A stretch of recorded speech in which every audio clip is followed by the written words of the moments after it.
Vegan meats is something I absolutely love to make, so you guys will be seeing a vegan meat series in the next few weeks, starting with today's video, which is a also exciting vegan meatball recipe, which is so absolutely delicious. Let's get into it.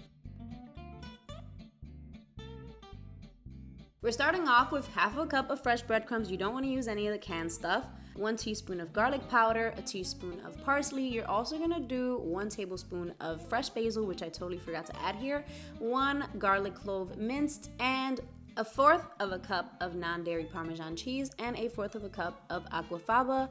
And that's gonna serve as our binder. We're gonna mix this up. And for this recipe, we're using a 1-pound package of Beyond Beef. We're gonna toss that into the mixture and mix it all up really good until everything is well combined once again. Add in a generous crack of black pepper and also a generous pinch or 2 of salt. Again, mix this all up. And now it's time to roll up some vegan meatballs. So I am making these about 1.5 inches, almost 1.5 inches in size.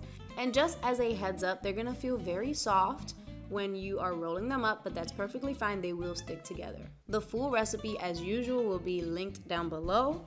Also, if you're looking for a more whole foods approach to vegan meatballs, I have an older video which I will link down below if you would like that option instead.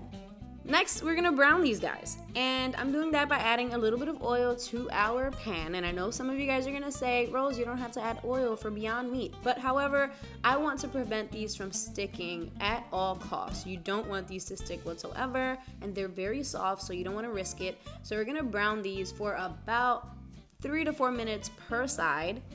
Once browned, you can toss these little cutie pies aside and get them ready for a marinara bath.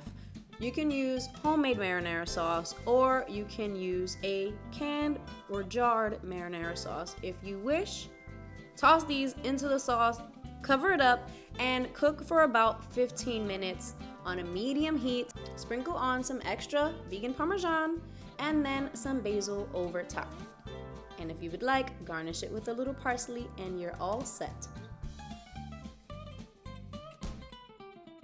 Thank you guys so much for watching. If you're still here, don't forget to give the video a thumbs up. Also, don't forget to subscribe and click on one of these videos if you would like to see more of these vegan meat options. I will talk to you guys soon. I love you. Bye.